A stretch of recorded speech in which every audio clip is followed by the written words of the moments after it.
नमस्कार और आपका स्वागत है। आज आप चर्चा कर रहे हैं भोपाल में इंडिया कॉफ़ी हाउस में। यहाँ पे पॉलिटिशियंस भी आते हैं, जर्नलिस्ट भी आते हैं और बहुत तरह के लोग आते हैं। जैसे कि पता है आपको, सबसे पॉलिटिकल चर्चा होती है तो फिर वो चाय और कॉफ़ी के साथ ही होती है। तो हम बातचीत शुरू करते हैं। साथ में मेरे साथ हैं दीपक तिवारी, मेरे साथ हैं अनूप दत्ता, शाइनी शशि, प्रकाश भटनागर और Dinesh Gupta ji. They all senior journalist, political analyst, जिनको पता है हर पल की खबर रखते हैं, क्या हो रहा है ऑन ग्राउंड सबको पता है। तो मैं आपसे शुरू करती अनूप, सबसे पहले अनूप, व्हाट इज योर, क्या लगता है आपको क्या होगा? अभी चुनाव होने में मतलब एक हफ्ता बाकी है और हर चीज़ लास्ट हफ्ते में ही बदलती है रैली।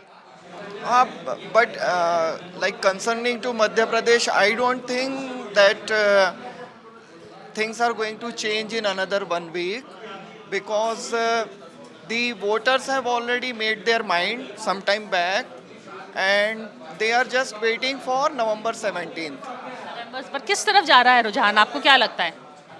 आई थिंक मैं अगर अपना पर्सनल व्यू रखूं, जो मैंने घूमा है या देखा है, मुझे ऐसा लगता है कि स्लाइटली अभी जो पार्टी जो अपोजिशन में है शायद उनके फेवर में काफ़ी कुछ जाएगा, ऐसा मुझे लगता है। आज सुबह ही मेरी बात हो रही थी कि किसी एक पर्टिकुलर तहसील में जो अभी वोटिंग चल रही है बुजुर्गों की, तो उसमें से 25 लोगों ने वोट दिया, जिसमें कि लगभग 17 लोग जो थे उन्होंने किसी एक पर्टिकुलर दल को दिया। तो that makes a sense. Deepak ji, आप योर फर्स्ट इम्प्रेशंस क्या हो रहा है? देखिए, मुझे लगता है कि चुनाव होते, चुनाव स्टॉक मार्केट नहीं है कि आज इधर हो गया 4 दिन बाद बदल गया। ये हम पत्रकारों में अक्सर चलता है कि अभी तो चुनाव ऐसा था, अब चीज़ें बदल गई और आखिरी दिन तो पूरी चीज़ पलट गई। ऐसा नहीं होता है। जनता काफ़ी पहले अपना मन किस बनाती तरफ जा रही है जनता? जनता काफ़ी पहले अपना मन बनाती है और मध्य प्रदेश में ये बिल्कुल स्पष्ट है कि सरकार के प्रति एक जिसको कहें कि ऊब का भाव था और 6 महीने पहले से दीवार पे बिल्कुल स्पष्ट लिखा हुआ है, writing on the wall is clear, कि जनता ने अपना क्या मन बनाया हुआ है। जो आपके जो आपके ओपिनियन पोल्स आ रहे हैं उनमें दिशा दिख रही है और मुझे लगता है कि दिशा वही दिशा है जो दीवारों पर लिखा हुआ है। तो मध्य प्रदेश परिवर्तन की तरफ बढ़ रहा है और भारतीय जनता पार्टी, मुझे लगता है, संभवतः अपने इतिहास के मध्य प्रदेश के सबसे मुश्किल चुनाव में फंसी हुई है। Shiny, do you also feel कि एग्जिट पोल जो कह रहे हैं कि कमलनाथ और कांग्रेस आगे है, लेकिन ये क्या कमलनाथ का इलेक्शन कहें या फिर हम इसको इलेक्शन कहें कांग्रेस का है? मतलब किस हद से ये कमलनाथ और कांग्रेस में थोड़ा फर्क आ रहा है? इस इलेक्शन को पूरी तरह से कमलनाथ के ही भरोसे लड़ा जा रहा है। Kamalnath is the face and Kamalnath is fighting on his own. यहाँ पे जो है 18 इयर्स का जो इनकम्बेंसी है बीजेपी का, उसका फ़ायदा कांग्रेस को ज़रूर मिलता हुआ दिख रहा है और कांग्रेस के इसको किस तरह से बीजेपी ओवरकम करेगी और किस तरह से जो भी इनने चेंजेस करे हैं, जैसे सांसद को टिकट दे दिए हैं, शिवराज को इस बार फेस नहीं बनाया है, ये सब इसका वजह वही है कि 18 इयर्स का इनकम्बेंसी जो है उसको फाइट करना चाह रही है। कितना सक्सेसफुल होगा ये तो रिजल्ट आने के बाद ही पता चलेगा, लेकिन इसका फ़ायदा कांग्रेस को जरूर। और कमलनाथ ने जैसे जो यहाँ पर रैली होनी थी कांग्रेस की, वो भी उनने कैंसिल करा दी, बिना हाईकमान के वो लिए परमिशन लिए उन्होंने कैंसिल। तो ये भी एक संकेत देता है कि किस तरह से कमलनाथ अपने खुद के भरोसे लड़ रहे हैं इलेक्शन। ये इलेक्शन बिल्कुल कमलनाथ का एक तरह से कहा जाए। देखिए, कांग्रेस ऐसी कोशिश कर रही है, चूँकि कमलनाथ बहुत पावरफुल है अपनी पार्टी के अंदर, तो एज ए फेस सिर्फ कमलनाथ दिख रहे हैं पूरे प्रचार के अंदर। लेकिन क्या कमलनाथ मध्य प्रदेश की जनता के बीच इतने लोकप्रिय हैं, ये एक अलग तरह का सवाल है, क्योंकि उन्होंने मैक्सिमम राजनीति दिल्ली की है। वो दिल्ली के बड़े नेता तो वो माने जाते हैं, लेकिन ज़मीन के नेता कमलनाथ को कभी मध्य प्रदेश में माना नहीं गया है। लेकिन पहली बार लगातार वो लगे हुए हैं। क्या परिणाम आते हैं ये 3 तारीख को पता चलेगा। कमलनाथ इलेक्शन जीत रहे हैं या बीजेपी इलेक्शन हार रही है, अगर हम एग्जिट पोल के रुझान पे जाएं? नहीं, ओपिनियन पोल को हम ओपिनियन पोल को क्या है, किसी हार जीत से नहीं देखते, क्योंकि मध्य प्रदेश का बहुत डाइवर्सिटी है। आप भिंड में अलग तरह का इलेक्शन रिजल्ट होता है, ग्वालियर चंबल रीजन में जाते हैं तो अलग तरह का रिजल्ट होता है, महाकौशल के मुद्दे अलग होते हैं। तो ये कहना कि जो है किसी के फेवर में बिल्कुल पूरी तरह से जा रहा है, ये नहीं कह सकते, क्योंकि आप जितने अभी तक के इलेक्शन रिजल्ट हैं वो इतने क्लोज होते हैं कि जिसमें आप अनुमान लगाना मुश्किल होता है। यदि आप 2-3 इलेक्शन छोड़ दीजिए तो भारतीय जनता पार्टी और कांग्रेस के बीच सीटों का अंतर ज़्यादा नहीं होता। तो कई बार क्या होता है कि वो जो अंतर हम कई बार समझ नहीं पाते, एग्जैक्ट नहीं समझ पाते, तो कई बार रिजल्ट ऐसे होते हैं जो हम अनुमान लगा रहे होते नहीं आते, लेकिन बहुत क्लोज फाइट है और इस बार ये बहुत सारे मुद्दों का टेस्ट है। यहाँ जो फ्रीवीज है मध्य प्रदेश का, तो ये यहाँ एक लेबोरेटरी आप ये मान लीजिए कि फ्रीवीज का यहाँ टेस्ट होने वाला है। ये देश में चलने वाली है कि नहीं, ये किसको लाभ दे रही है, किसको नुकसान पहुँचा रही है। तो इसलिए बहुत सारे नए मुद्दे हैं यहाँ और इन मुद्दों का अभी पता लगना है कि इनका रिजल्ट क्या होता है। इसलिए कुछ भी थोड़ा सा भी एकदम स्पष्ट स्थिति नहीं है। हमारे साथ जुड़ भी गए हैं, गौरव भी जुड़ गए हैं, तो आप फर्स्ट इम्प्रेशन क्या लग रहा है, चुनाव किस तरफ जा रहा है?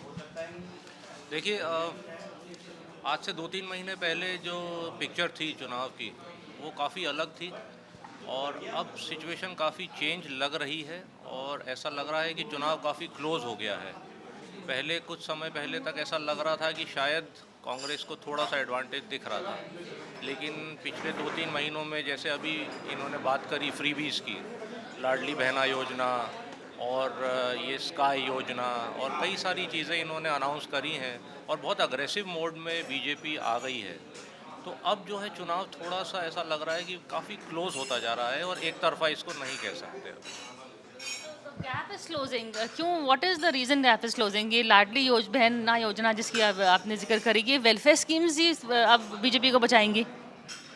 मुझे थोड़ा सा मतलब ग्राउंड रियलिटी में अगर मैं देखता हूँ तो मुझे थोड़ा सा मतलब अनइवन लगता है, क्योंकि कांग्रेस की गवर्नमेंट को जब 15 साल बाद जब परफॉर्म करने को मिला था तो बहुत सारी चीज़ें कांग्रेस की गवर्नमेंट ला पाई थी, इम्प्लीमेंट कर पाई थी और लोगों तक लगभग कहना चाहिए कि 60% लोगों तक पहुंच भी गया था।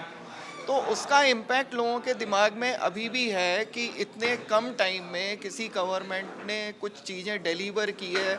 जैसे पूरे मध्य प्रदेश भर में बीजेपी गवर्नमेंट पिछले 20 साल से है, 18 साल से है और आप देखेंगे कि चौराहों में भले ही वो हाईवे हो या स्टेट हाईवे हो, आपको गाय घूमते हुए मिल जाएगी। बट जब कांग्रेस गवर्नमेंट थी तो सडनली आपको वो गाय दिखना बंद हो गई थी। मतलब गौशालाओं में एक परिवर्तन आ गया था, गौशालाएं ज़्यादा बेटर हो गई थी। तो लोगों ने अपनी जो एक तरीके से रूरल इनकम जो पूरी की पूरी काओ रिलेटेड होती है या फॉडर रिलेटेड होती है, उन सारी चीज़ों के ऊपर कांग्रेस ने काफ़ी बेटर काम किया था। मतलब हमें शहर में भी गाय नहीं दिखती थी सड़कों में घूमते हुए।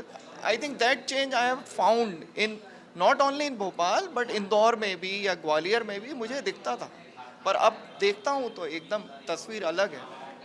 तो आप ये जो कमलनाथ का जो या अपने आप को हिंदुत्व, ओपिनियन पोल में आया था कि who do feel is better protector of Hindutva, तो कमलनाथ का नाम आगे था, शिवराज चौहान का नाम पीछे था। तो ये कमलनाथ का मेकओवर का है या हमेशा ही वो इस तरह के हैं?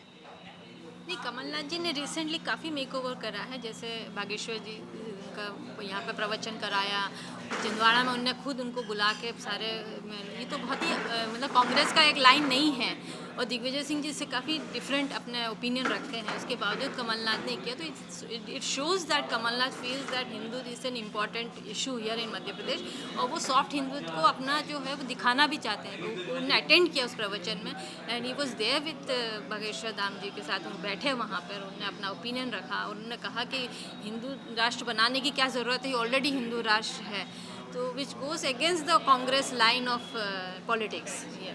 So this shows that he is showing a soft Hindutva for himself because he feels that it affects the vote here in Madhya Pradesh. Kamal Nath और दिग्विजय का जो दोस्ती है या दुश्मनी है, इस कितना इम्पैक्ट करेगा? पीएम आते हैं वो भी बात करते हैं, कल हेमंता बिस्वा शर्मा आए थे, उन्होंने भी कमलनाथ दिग्विजय की बात की थी कि ऑल इज़ नॉट वेल। ये इतना बड़ा मुद्दा क्यों बना रही है बीजेपी इसको? देखिए, मुझे लगता है कि कमलनाथ और दिग्विजय सिंह दोनों ही एक हैं। हाँ, ये आप कह सकते हैं कि लोग अलग अलग उनके बारे में प्रिडिक्शन करें, लेकिन अंदर से दोनों ही की राजनीति एक है। जब 10 साल तक मुख्यमंत्री रहे थे दिग्विजय सिंह, तो कमलनाथ ने उनकी हर कदम पर मदद की थी और कमलनाथ जब मुख्यमंत्री बने तो लगभग उनको पूरे, चूँकि मध्य प्रदेश का ज़्यादा अनुभव कमलनाथ के साथ नहीं था, तो दिग्विजय सिंह ने ही एक तरह से सरकार चलाई थी। तो मुझे नहीं लगता कि दोनों के बीच में कोई डिफरेंसेस है, लेकिन दिग्विजय सिंह के प्रति मध्य प्रदेश की जनता में क्या है ये अब कहना मुश्किल है, क्योंकि वो खुद भी खुल के सामने नहीं आते जनता के बीच में। लेकिन अब कमलनाथ आ रहे हैं, मैंने पहले कमलनाथ के बारे में बताया कि कमलनाथ जनता के कितने नेता हैं ये इस चुनाव में पता चलेगा। कमलनाथ चलो जनता के इतना नेता है, पर शिवराज सिंह चौहान की क्या पॉपुलैरिटी बीजेपी से ज़्यादा है, हम ऐसा कह सकते हैं? नहीं, बिल्कुल कह सकते हैं। मैं तो कहता हूँ पूरे भारतीय जनता पार्टी में आप इवन मोदी जी को शामिल कर सकते हैं। जिसका पर्सनल वोट है वो शिवराज सिंह चौहान एकमात्र लीडर है जिसका पूरे देश में भी आप जाओगे महिलाएं उनके नाम पर वोट दे देंगी। मध्य प्रदेश में तो वो 1.25 करोड़ कह रहे हैं कि लाडली बहनों को दिया है, लेकिन इसके पहले आप 2008 में शिवराज सिंह चौहान के नाम पर वोट दिया महिलाओं ने, 13 में दिया और 18 में भी जो भारतीय जनता पार्टी को ज़्यादा वोट मिला था तो उसके पीछे शिवराज सिंह चौहान ही थे। जो पॉपुलरिटी है वो शिवराज सिंह चौहान की है, तो उससे सीटों पर कोई कितना क्या फ़र्क आता है, क्योंकि भारतीय जनता पार्टी मैक्सिमम महिलाओं के वोट ले रही है। उसमें कोई चेंज आता है या वोट बढ़ता है तो फिर हो सकता है कि रिजल्ट पर कोई वो इफेक्ट आए, अन्यथा शिवराज सिंह चौहान का कोई विकल्प मध्य प्रदेश में है नहीं। अगर बीजेपी जीते और शिवराज सिंह चौहान को नहीं बनाए तो हाउ विल दिस इम्पैक्ट के बीजेपी की इंटरनल पॉलिटिक्स में इसमें क्या असर पड़ेगा? चाहे तोमर को बनाए, सिंधिया का भी नाम चल रहा है, कैलाश विजयवर्गीय, अगर सपोजिंग ये सिचुएशन आई और वो शिवराज सिंह चौहान को बीजेपी इग्नोर कर सकती है क्या? ये कम से कम मध्य प्रदेश की धरती में जो भी पार्टी सोचती है बीजेपी वो वैसा ही करती है। इसमें उमा भारती जी का अगर आप एग्जांपल लेंगे तो उन्होंने 2003 में बहुत मेहनत की, 8-9 महीने घूमती रही, वो इधर पे प्रदेश में बीजेपी को लेकर के आई बट वो हट गई, बाबूलाल गौर आ गए, शिवराज सिंह चौहान आ गए। तो आई डोंट थिंक कि इधर पे पत्रकारों का कहना या जनता का कहना बहुत ज़्यादा बीजेपी के लिए कुछ होता है। I don't think so. मतलब इधर पे जो भी चीफ मिनिस्टर आएगा वो उन्हीं के मापदंड और उन्हीं के हिसाब से आएगा, संगठन की तरफ से आएगा and that will be accepted. ये एक बहुत अच्छी बात है कि बीजेपी में देयर इज़ अ एक्सेप्टेंस। मतलब इधर भोपाल से लेकर के डिंडोरी के गांव तक लोगों को एक्सेप्ट करना पड़ेगा। उनकी कैडर इतना फास्ट फंक्शनिंग करती है कि वो फिर एक्सेप्ट कर लेते हैं gradually. That is how Shivraj Singh Chouhan was accepted in a very short period. Scindia factor के बारे में आप बताइए, इज इट अ प्लस और a minus and do you feel Chambal में कैसे करेगी BJP? I think Scindia factor is one thing which could prove problematic for the BJP because आपने देखा होगा इसके पहले भी जो मेयर के इलेक्शंस हुए थे वहाँ पर, उसमें सिंधिया के जो लोग थे वो हार गए और सिंधिया जी के अभी कुछ लोगों को टिकट भी नहीं दिया गया है। उसके अलावा उनके जो कैंडिडेट्स खड़े भी किए गए हैं उनमें इंटरनल बीजेपी वालों की तरफ से काफ़ी अपोजिशन था और जो अभी तक अंडर करंट में चल रहा है वो ओपनली नहीं कर पा रहे हैं because of the BJP's discipline and they strict instructions की ऐसा नहीं होगा, बट अंडर करंट है अभी भी। तो Scindia factor could cut both ways, it's a sword that could cut both ways and ये समय ही बताएगा कि वोटर किस तरफ जाएगा। That is the key factor with in the BJP का जो पॉलिटिक्स है उसके बारे में आप भी थोड़ा बताइए। बीजेपी में देखिए अभी पहले इतना इनफाइटिंग नहीं होता था, जब से जैसे आपने पूछा सिंधिया जी के आने के बाद फ्रैक्शन 2-3 फ्रैक्शन हो गए हैं यहाँ पर। एक तो शिवराज जी और महाराज जी हो गए हैं, तो ये जो पहले इनफाइटिंग कांग्रेस के अंदर होता था वो सेम चीज़ अब बीजेपी के अंदर है। ये कितने अच्छे से मैनेज करते हैं वो रिजल्ट को बहुत इफेक्ट करेगा। अपने जो नाराज़ लोगों को किस तरह से मैनेज करती है BJP, that will decide everything. क्योंकि सिंधिया जी के आने के बाद बहुत लोगों को बीजेपी के अंदर जो वर्कर्स हैं उनको लगता है कि हम इतने साल से कर रहे थे और हमें टिकट ना मिलते हुए उनके लोगों को मिल गए हैं। तो वो एक पार्टी के अंदर कहीं ना कहीं भले आप कितने भी उनको साइलेंट कर लो लेकिन अंदर तो उनके अंदर एक नाराज़गी तो है। तो वो चीज़ आप कैसे टैकल करते हो बीजेपी इनफाइटिंग से, बीजेपी के अंदर है ये कला, वो अपने लोगों को दबा देती हैं, बिठा देती हैं, लेकिन वो किस तरह से अफेक्ट करती है चुनाव का रिजल्ट ही बताता है। बीजेपी के बारे में आप एक चीज़ और उल्लेखनीय है कि जब शिवराज सिंह चौहान चौथी बार मुख्यमंत्री बने तो उनका मुख्यमंत्री बनने का बहुत बड़ा कारण ये था कि दल बदल करके जो सिंधिया के लोग आए थे उनको एडजस्ट कौन सा नेता कर सकता है बीजेपी का, तो वहाँ पे नतीजे पे बीजेपी शिवराज सिंह चौहान पे ही पहुँची। तो मुझे लगता है कि सिंधिया और चौहान की केमिस्ट्री अभी तक ठीक है, तो मुझे लगता नहीं कि इन दोनों नेताओं के बीच में कोई फ्रिक्शन है। और बाकी भारतीय जनता पार्टी में बड़े नेताओं का जैसे कांग्रेस की गुटबाजी सामने आती है ऐसे आएगी नहीं सामने, लेकिन अगर उसका कोई नतीजा हुआ है, कोई विरोध आपस के अंदर पनपा है, वो जो जिस तरह से बड़े लोगों को टिकट दिया जो उनके बड़े नेता हैं, तो अब उन्हें अपनी ताकत दिखाने का मौका दिया है कि आप अपने आप को साबित करो, या उन्हें चुनाव में फंसाया गया है या वाकई में पार्टी को इससे उबारने के लिए बड़े लोगों को चुनाव लड़ाया गया है। ये चुनाव परिणाम जब आएंगे तो मुझे लगता है पता चलेगा। ये प्रयोगशाला है बेसिकली। सिंधिया चाहेंगे, अगर सिंधिया की सपोजिंग चॉइस अगर हो सकती है, वो तोमर को तो नहीं चाहेंगे, वो तो उन्हीं के एरिया से है। देखिए सिंधिया फैक्टर काम करेगा। सिंधिया के लोग को टिकट मिला है, 2-4 लोगों के टिकट कटे, बाकी लोगों के उनके टिकट मिले हैं। अब कितने जीत के आते हैं, लेकिन अब वो चूंकि भारतीय जनता पार्टी के हो गए, टेक्निकली भी हो गए हैं, वो 3 साल से भारतीय जनता पार्टी के साथ हैं। बीजेपी ने उनसे जो कमिटमेंट किए थे वो पूरे किए, तो मुझे लगता है वो सब लोग बीजेपी के हो चुके हैं।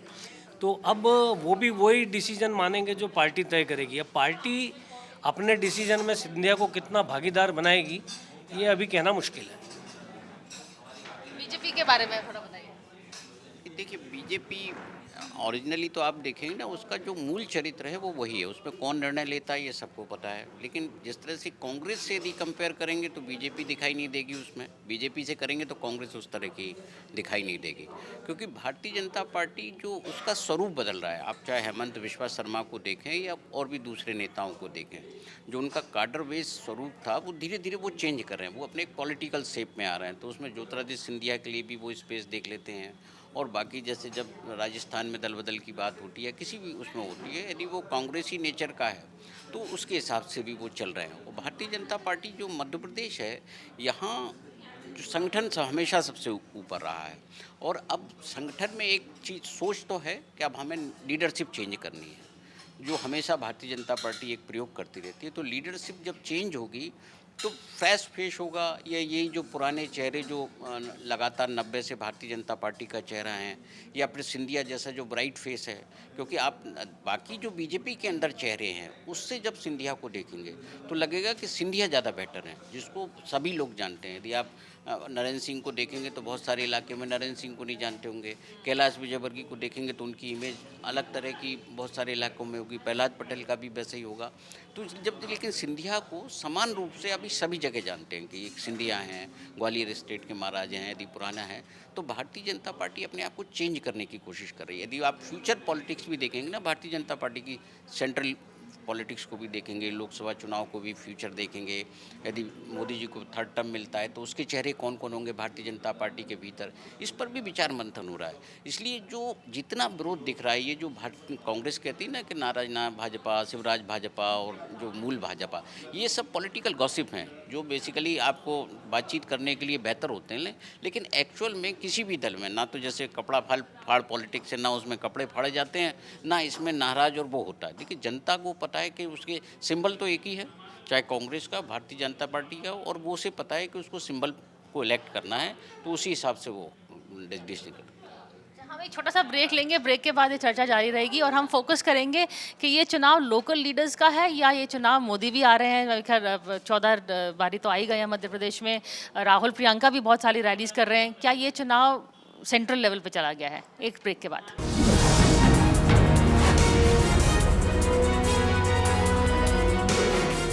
Hello and welcome back to the round table. आज हम भोपाल से कर रहे हैं। ये इंडिया कॉफ़ी हाउस काफ़ी मशहूर है, यहाँ पे लोग पॉलिटिशियंस भी आते हैं। मुझे बताया गया दिग्विजय सिंह भी बहुत बारी आते थे जब सीएम थे, एंड जर्नलिस्ट ऑफ कोर्स आते हैं। जहाँ कॉफ़ी है वहाँ चर्चा है और वहाँ पॉलिटिक्स भी है। तो प्राइम मिनिस्टर 14 बारी आ गए हैं मेरे ख्याल में, अमित शाह तो काफ़ी कैंपेन कर रहे हैं, तो ये राहुल प्रियंका भी आ रहे हैं। तो ये सेंट्रल लीडरशिप का चुनाव है, पर जो मुद्दे हैं on the ground, PM come seat वो बात करते हैं कमलनाथ और दिग्विजय की दोस्ती की। राहुल गांधी भी मेरे ख्याल वो अडानी वडानी की चर्चा यहाँ नहीं हो रही है, लोकल मुद्दे पे ज़्यादा हो रही है, चाहे राम मंदिर की या हिंदुत्व थोड़ा सा आ गया है बीच में।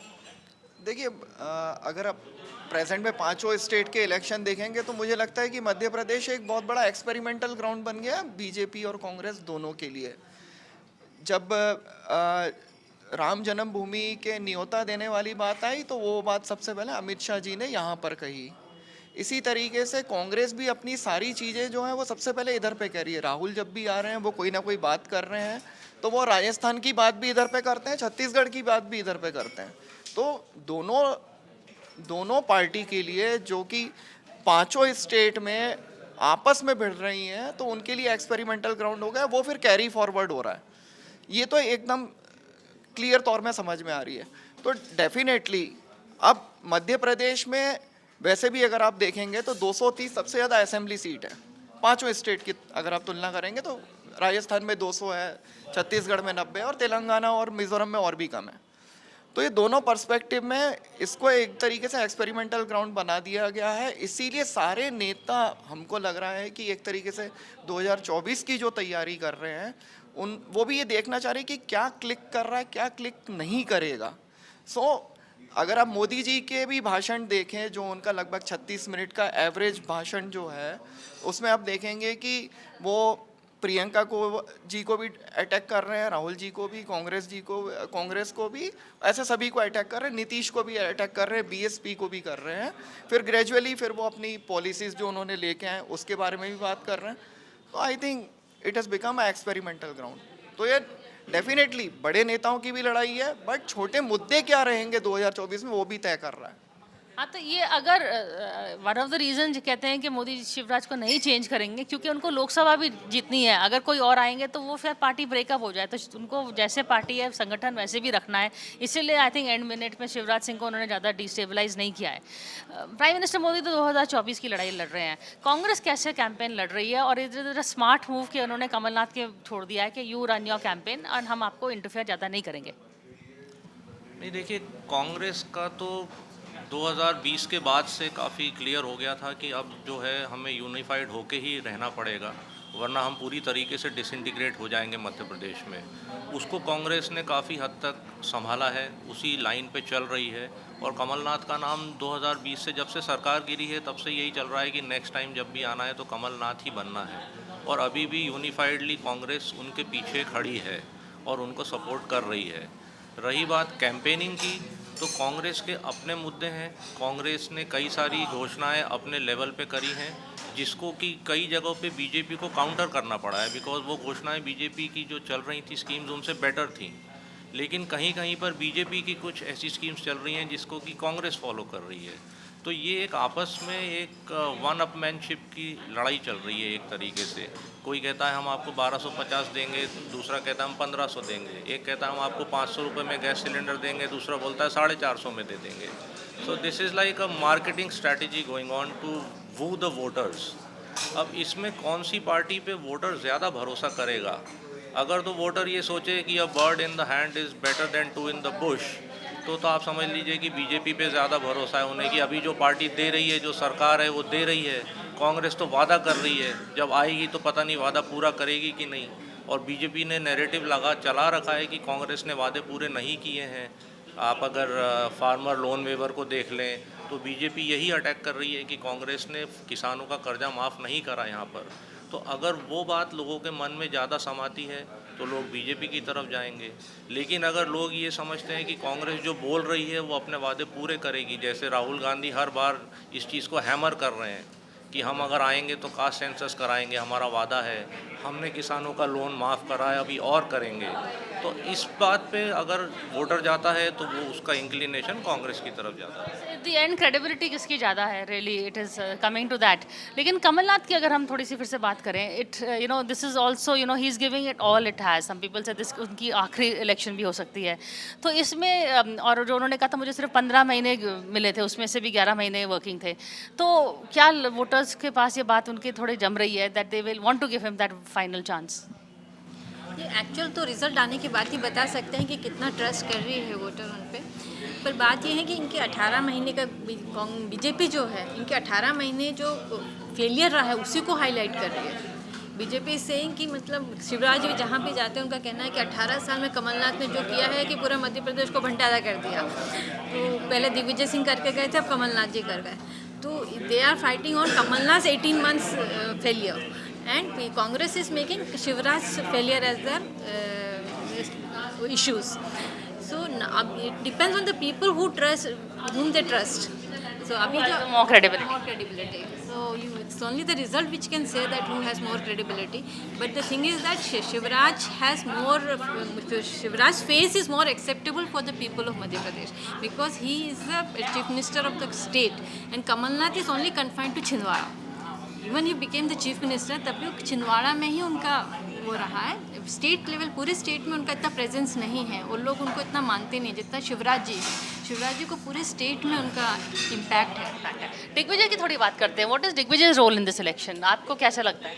देखिए, दिग्विजय सिंह अब जनता के बीच तो नहीं है, लेकिन कांग्रेस के सबसे बड़े नेता वही हैं जिनको संगठन की भी समझ है और जिन्हें पॉलिटिकल मुद्दों की भी समझ है। मतलब मुझे लगता है कि कमलनाथ से भी ज़्यादा बेटर अगर मध्य प्रदेश में कोई कांग्रेस का नेता है तो वो दिग्विजय सिंह के अलावा और कोई नहीं हो सकता। लेकिन अब जनता में चूँकि उनकी पकड़ नहीं रही, जनता से वो दूर हो चुके हैं, तो कांग्रेस के कार्यकर्ताओं को सक्रिय करने में उनकी जो भूमिका है वो उन्होंने पिछले चुनाव में भी निभाई थी, इस चुनाव में भी वो ये सब चीज़ें कर रहे हैं। तो उसका कितना फ़ायदा मिलेगा ये तो नतीजे आएंगे तब पता चलेगा। लेकिन कमलनाथ जो वादे कर रहे हैं, कमलनाथ जो फेस दिखा रहे हैं, जैसे अभी हाल शाइनी ने कहा कि वो छिंदवाड़ा तक सीमित रहे, तो जब वो 18 महीने मुख्यमंत्री थे तो भी उनका फोकस छिंदवाड़ा पे ही था। जितनी बड़ी सरकार की योजनाएं थी उनका सबसे ज़्यादा लाभ उन्होंने छिंदवाड़ा को दिलाया था। वो सबसे ज़्यादा उनका जो दौरा वगैरह हुआ था वो केवल छिंदवाड़ा तक सीमित था ज़्यादातर। और शिवराज सिंह चौहान मध्य प्रदेश के ऐसे मुख्यमंत्री हैं जो शायद यहाँ पे भोपाल में एक दिन पूरा रुकते नहीं हैं और पूरे मध्य प्रदेश के कोने कोने में घूमते हैं। और मतलब पिछले ऐसा करते हुए 18 साल हो गए।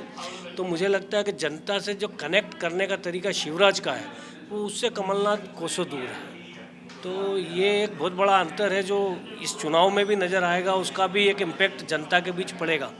दूसरी बात जो फ्री बीज की है तो अब उनने 1250 रुपये, पहले 1000 रुपये डाले, फिर उसको 1250 कर दिया। शायद आज उसकी छठी किस्त डलेगी धनतेरस के दिन। तो मुझे लगता है इसका इम्पैक्ट पड़ेगा। प्लस जो किसानों को 6000 रुपये केंद्र सरकार देती है, तो 4000 यहाँ पे शिवराज दे रहे थे, वो भी 6000 कर दिए। तो अब जो लाभ जिनको सीधा मिल रहा है वो वादे पे भरोसा करेंगे या जो मिल रहा है उस पर भरोसा करेंगे, ये देखने वाली बात होगी। दिग्विजय और रोल क्या है इस कैंपेन में? हमेशा दिग्विजय सिंह का जो 18 में रोल था, बेसिकली बहुत अच्छे वो ऑर्गेनाइजेशन कैपेसिटी, तो उसी में वो सारे वर्कर पर पकड़ उनकी है। उनका जो जनता के बीच में उनको पता है कि उनके जाने से वोट कटते हैं तो वो नहीं चाहते। उन्हें अपनी एक लिमिटेशन पता है और ये पता है कि किस पॉकेट में किस लीडर को एक्टिव करना है। ये सबसे इम्पॉर्टेंट चीज़ होती है इलेक्शन में। जिस मैनेजमेंट की बात होती है, आप देखिए, यदि आप भारतीय जनता पार्टी में भी देख रहे हैं ना कि बहुत सारे मैनेजमेंट हो रहे हैं, सरकारें गिर रही हैं, तो वो बात तो पहले भी दिग्विजय सिंह करते थे कि मैनेजमेंट की जो बात है तो वो ग्राउंड मैनेजमेंट है, कमलनाथ ड्राइंग रूम मैनेजमेंट है। दोनों का रोल डिफरेंस है, इसलिए दोनों के बीच टकराव कभी नहीं होता। तो इसलिए दिग्विजय सिंह की भूमिका ज़्यादा महत्वपूर्ण है इस पूरे इलेक्शन में। यदि वो अपने वर्कर्स को, अपने सपोर्टर्स को तैयार नहीं करें तो इस बार देख रहे हैं ना कि कांग्रेस में जो है बहुत ज़्यादा उतनी बगावत जैसी होती है कि हमने तो कई बार ये देखा है कि बिना संबल के भी कांग्रेस कह देती है कि हाँ ठीक है, हम कोई किसी को टिकट नहीं दे रहा। नगरीय निकाय के चुनाव उन्होंने किया भी है, तो इस बार कंपैरेटिव थोड़ा उन्होंने उसको रोका है। जो दिग्विजय सिंह के सपोर्टर लोग थे वो कम इस बार बागी हैं और बाकी जगह तो कमलनाथ ने काफ़ी मैनेज किया है। चलिए, इंटरेस्टिंग चुनाव है, इंटरेस्टिंग पर्सनालिटीज। शिवराज सिंह चौहान बिल्कुल अब फुल आ गए हैं एंड आई डोंट थिंक उनकी साइड लाइनिंग जो शुरू में हुई थी वो हो रही है। इधर Kamal Nath is in full control. तो बिल्कुल जैसे कि कहते हैं the fight is between two camps. एक तरफ से मामा जी हैं, दूसरी तरफ से अभी कमलनाथ का नाम कह रहे हैं, चाचा कमलनाथ हैं। So it is a fight, परिवार की फाइट है। देखते हैं कौन जीतेगा on judgment day December 3rd।